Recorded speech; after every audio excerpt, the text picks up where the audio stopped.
Hello everyone, welcome आप सभी का द हिंदू की रीडिंग में। डेट है आज 26 ऑफ जून और एडिटोरियल है हमारे पास future state own centres J and K outreach. अभी जेएनके में एक मीटिंग हुई है जो सेंटर ने बुलाई थी और इसमें जेएनके के सभी पॉलिटिकल लीडर्स शामिल हुए थे। उसी के ऊपर ये पूरा एडिटोरियल है। हेडिंग है इसका रीस्टोरेशन ऑफ स्टेटहुड। स्टेटहुड का रीस्टोरेशन मतलब राज्य की बहाली शुड भी होनी चाहिए at the start of the revival of the democratic process in JNK. Jammu Kashmir में डेमोक्रेटिक प्रोसेस लोकतांत्रिक प्रक्रिया के रिवाइवल के शुरुआत में राज्य की बहाली होनी चाहिए। ये इसकी हेडिंग है। आइए रीड करते हैं इस एडिटोरियल को। Political leaders from Jammu and Kashmir who attended a meeting called by Prime Minister Narendra Modi on Thursday came away with a sense of optimism. Optimism हम बोलते हैं hopeful को, जिसके पास उम्मीद है, आशावादी हम जिसे हिंदी में बोलते हैं।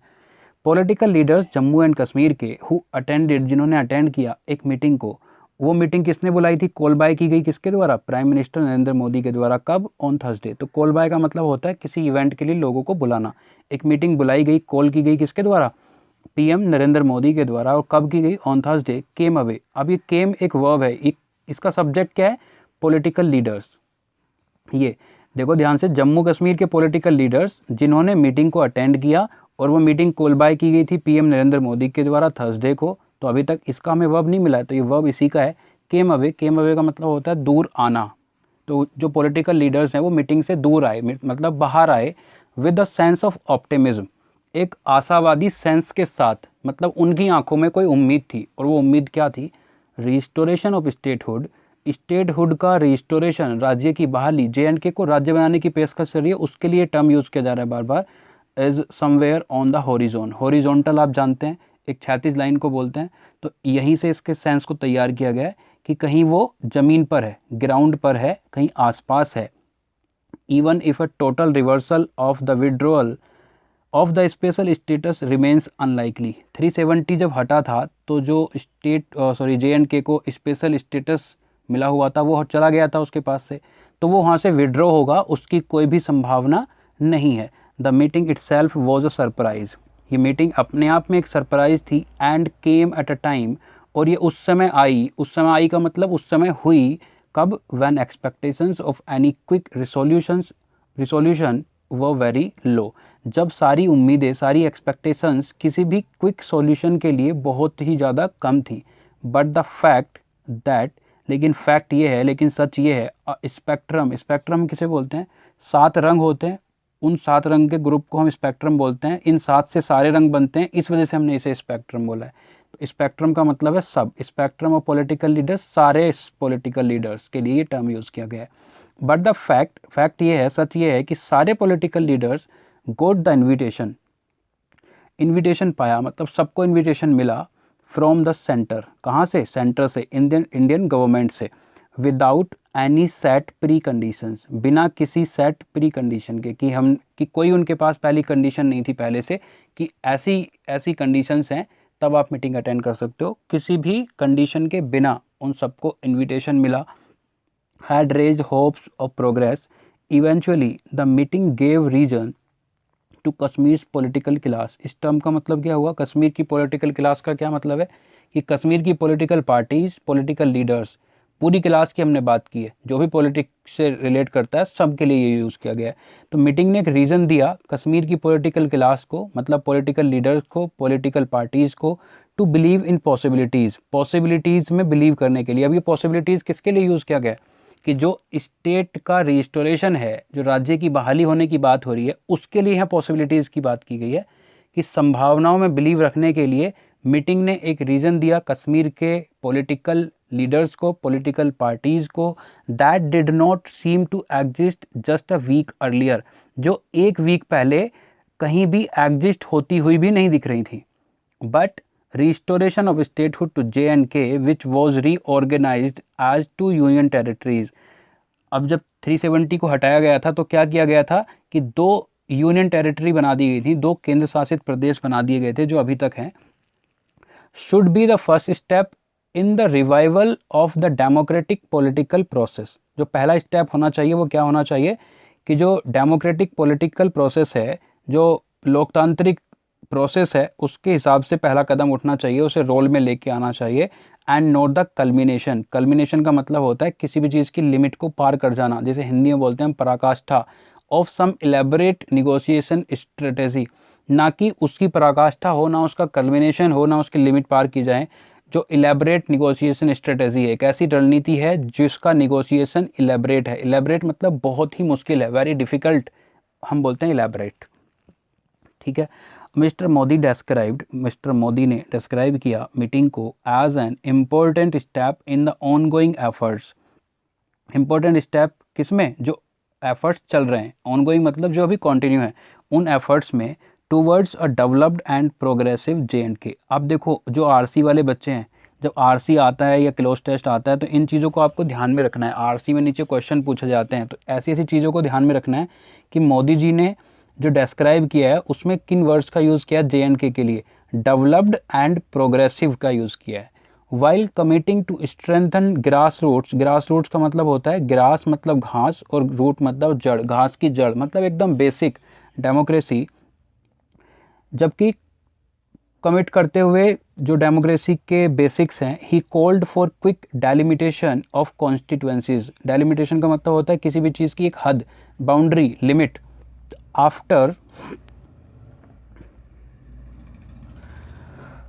After which legislative polls could be held, जिसके बाद लेजिस्लेटिव पोल्स इलेक्शंस कराए जा सकते हैं।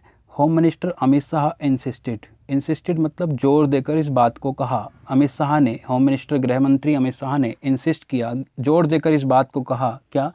The restoration of statehood will follow, कि राज्य की जो बहाली है, स्टेट का जो रिस्टोरेशन है वो फॉलो करेगा डेलिमिटेशन को, एक लिमिट को, एक हद को, एंड इलेक्शंस, और इलेक्शंस को, चुनाव को। Not surprisingly many participants were not convinced by this sequence suggested by the center। Many participants, बहुत से पार्टिसिपेंट्स जो मीटिंग के अंदर थे, पॉलिटिकल लीडर्स थे, वो कन्विंस्ड नहीं थे इस सीक्वेंस से जो सजेस्ट किया गया था सेंटर के द्वारा, इंडियन गवर्नमेंट के द्वारा। याद रखना यहाँ सजेस्टेड लिखा हुआ है, इसका मतलब ये है ये पैसिव फॉर्म में बना है, ये थर्ड फॉर्म लिखी गई है। सजेस्ट किया गया था किसके द्वारा? सेंटर के द्वारा। अगर हम इसे तोड़ के लिखें तो ये कुछ ऐसे लिखा जाएगा, which was suggested by the centre. तो इसे लिखें ना लिखें कोई फ़र्क नहीं पड़ता है, ये शॉर्ट फॉर्म में चल जाता है। बट द पॉजिटिव्स आर, लेकिन जो पॉजिटिव्स हैं, जो अच्छी बातें हैं वो ये हैं, that the long meeting was free wheeling. Free wheeling का मतलब व्हील ये रहा, और ये एकदम फ्री है, मतलब इस पर कोई तनाव नहीं है। जो पूरी लंबी मीटिंग जो थी वो फ्री व्हीलिंग थी, उसमें किसी तरह का तनाव नहीं था। विदाउट रैंकर, रैंकर का मीनिंग नोट कर लेना, बिटरनेस होता है।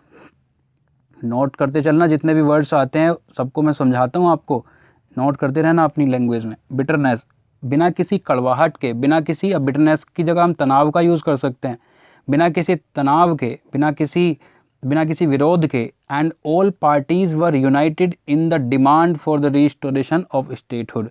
देखो फ़र्क होता है इन द डिमांड में और ऑन द डिमांड में। ऑन द डिमांड का मतलब होता है मांग करना, और इन द डिमांड का मतलब होता है पॉपुलर होना किसी चीज़ के लिए। कैसे इसका यूज़ होगा इस सेंटेंस में, देखो। And all parties were United, सारी पार्टीज़ यूनाइटेड थी in the demand for the restoration of statehood. जो स्टेटहुड का रिस्टोरेशन है, राज्य की बहाली है, उसकी डिमांड के लिए सभी लोग यूनाइटेड थे। मतलब उन्होंने मांग नहीं की है, यहाँ मांग की बात नहीं की, वो मांग कर रहे हैं कि JNK के लिए उस राज्य बनाओ इसे। वो तो एक साथ थे, वो सरकार के साथ थे, मतलब वो पॉपुलर होना चाहते थे कि हाँ हम भी इनके साथ हैं, देखो हम कुछ नहीं कर रहे।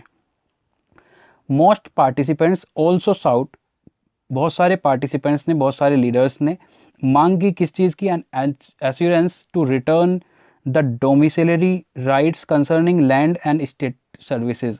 हुआ क्या था 370 हटने से कि कोई भी इंसान जम्मू कश्मीर में जाके ज़मीन ले सकता है, बात सुनी होगी आपने, बहुत सारे प्लॉट आपने भी ले लिए होंगे, बहुत लोगों ने लिए। खैर, मोस्ट पार्टिसिपेंट्स जो थे उन्होंने इस बात की भी मांग रखी कि जो डोमिसिलरी राइट्स हैं कंसर्निंग लैंड के ध्यान में रखते हुए, ज़मीन जो कोई भी ले सकता आकर, और स्टेट सर्विसेज से जो भी बातें थी वो सारी लौटा दी जाएं, उसके लौटने के लिए उन्होंने मांग रखी। बट कंसीडरिंग द बीजेपीज स्ट्राइडेंट का मतलब होता है कड़क पोजीशन, लेकिन अगर हम विचार करें बीजेपी के उस कड़क पोजीशन का, दिस माइट बी डिफ़िकल्ट, ये डिफ़िकल्ट हो सकता है, उसका रिटर्न होना, उसका वापस होना थोड़ा मुश्किल हो सकता है। आज mister Modi argued the focus must be on the future, कि जो फोकस है, मोदी जी ने आर्ग्यू किया, बताया, कहा कि जो फोकस है वो होना चाहिए फ्यूचर पर, but this will have to be built. अब देखो टू के साथ बी, उसके साथ वर्ब की थर्ड फॉर्म है, तो ये इन्फिनेटिव का पैसिव फॉर्म है। On the trust and cooperation of the people of JNK, Jammu Kashmir के लोगों के कोऑपरेशन पर और ट्रस्ट पर ये सब कुछ होना चाहिए। अगर वो कोऑपरेट नहीं कर रहे हैं, वो ट्रस्ट नहीं कर रहे हैं, तो नहीं होना चाहिए। ये सेंस निकलेगा इसका। तो आपको पॉजिटिव नेगेटिव दोनों निकाल के चलने हैं दिमाग में पढ़ते हुए ही। डिकेड्स ऑफ टर्मोइल, टर्मोइल का मतलब होता है बहुत ज़्यादा कन्फ्यूज़न, कन्फ्यूजन का बहुत सारा डिकेड्स हैव क्रिएटेड कर चुका है, बना चुका है क्या, यूनिक प्रॉब्लम्स तैयार कर चुका है ऑफ गवर्नेंस की एंड मिसट्रस्ट की। The NC and the PDP, ये दो पार्टीज़ हैं JNK की, ये जम्मू कश्मीर नेशनल कॉन्फ्रेंस है और ये पीपल्स डेमोक्रेटिक पार्टी है। विद ऑल दियर डिफिशियंसीज, अपनी सारी डिफिशियंसीज के साथ, रिमेन इंडियाज़ बेस्ट मैसेंजर, अभी तक हैं क्या, इंडिया की best messenger to the people of the valley, Jammu Kashmir के लोगों के लिए, वैली के लोगों के लिए, घाटी के लोगों के लिए। In deciding to engage them, उन्हें इंगेज करने के समय, डिसाइड करते हुए, एंड अदर पार्टीज़, और दूसरी पार्टीज़ को, the centre has made a departure from its earlier position, पहले से ही, अर्लियर पोजीशन मतलब पहले से ही, अपनी पहले से ही एक डिपार्चर तैयार कर चुका है सेंटर।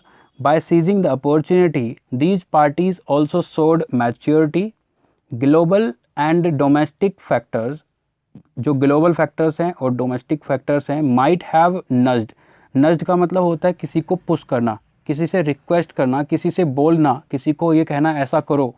तो जो ग्लोबल फैक्टर्स हैं और डोमेस्टिक फैक्टर्स हैं, उन्हें करना चाहिए था, नज़ करना चाहिए था, उन्हें पुश करना चाहिए था सेंटर को टूवर्ड्स किसकी तरफ, vote appears to be a tentative accommodation of other view points, दूसरे पॉइंट्स के हिसाब से। टेंटेटिव मतलब अस्थायी, एकोमोडेशन मतलब आवास, अस्थायी आवास किस तरीके का दिखता है, कैसा ये रहेगा, मतलब पूरा स्ट्रक्चर क्या रहेगा, उसके हिसाब से नज़ करना चाहिए था, पुश करना चाहिए था ग्लोबल और डोमेस्टिक फैक्टर्स दोनों को। ग्लोबल फैक्टर्स और डोमेस्टिक फैक्टर्स का टर्म समझ रहे हो किस टर्म के हिसाब से यूज़ किया गया है। ग्लोबल फैक्टर्स मतलब बाहर के जो लोग हैं, मतलब दूसरे देशों के लोगों के लिए, और डोमेस्टिक फैक्टर्स मतलब जो डोमेस्टिक लोग हैं, मतलब घर के ही लोग हैं जो विपक्ष में बैठे हैं, उन्हें ऐसा करना चाहिए था। But the political challenge to its decision to hollow out article 370 is all but fading. क्या कहा, लेकिन जो पॉलिटिकल चैलेंज है डिसीजन के लिए, टू इट्स डिसीजन, इस डिसीजन के लिए, वो खोखला, टू होलो मतलब खोखला करने के लिए, होलो का मतलब होता है खोखला करने के लिए, आउट आर्टिकल 370, कहने का मतलब क्या है इस लाइन का समझो। लेकिन जो पॉलिटिकल चैलेंज था इस डिसीजन के लिए, वो खोखला हो गया, वो खोखला हो गया और बाद में फेड हो गया, मतलब बाद में वो चला गया, उसके बस की कुछ नहीं रहा, कुछ ऐसा कहना चाहता है, लुप्त हो गया मतलब। The restoration of statehood, statehood का restoration has been placed so far down the path that any discussion on special status is unthinkable in the near future. कहने का क्या मतलब है कि जो राज्य की बहाली है वो प्लेस ले चुकी है, जगह ले चुकी है, सो फार डाउन, इतनी दूर तक कि कोई भी डिस्कशन स्पेशल स्टेटस पर अब अनथिंकेबल हो चुका है। अगले आने वाले समय में, भविष्य में उस पर कोई भी चर्चा नहीं की जाएगी। इन दैट सेंस, उस सेंस में, the centre and the BJP, centre मतलब जो सरकार है, सत्ता है, इंडियन गवर्नमेंट है, और बीजेपी पार्टी है, have irreversibly reset the conversation on J&K. That success should not blind them, ये जो सक्सेस मिली है बीजेपी को, इससे इन्हें अंधा नहीं होना चाहिए, to the resentment among the people, लोगों के बीच जो रिसेंटमेंट है, जो नाराज़गी है, रिसेंटमेंट का मतलब होता है नाराज़गी, जो लोगों के बीच नाराज़गी है, उसके लिए इन्हें उस सक्सेस से अंधा नहीं होना चाहिए। Mister Modi and mister Shah will have to look forward to the future, इन्हें फ्यूचर के बारे में देखना पड़ेगा, फ्यूचर के बारे में सोचना पड़ेगा, rather than being bound by their past rhetoric on Kashmir. Rhetoric का मतलब होता है बयानबाजी जो करते हैं, तो कश्मीर पर जो इन्होंने पास्ट में बयानबाजी की है उसमें बंधे रहने की जगह इन्हें कश्मीर के फ्यूचर पर देखना पड़ेगा, उसके बारे में सोचना पड़ेगा।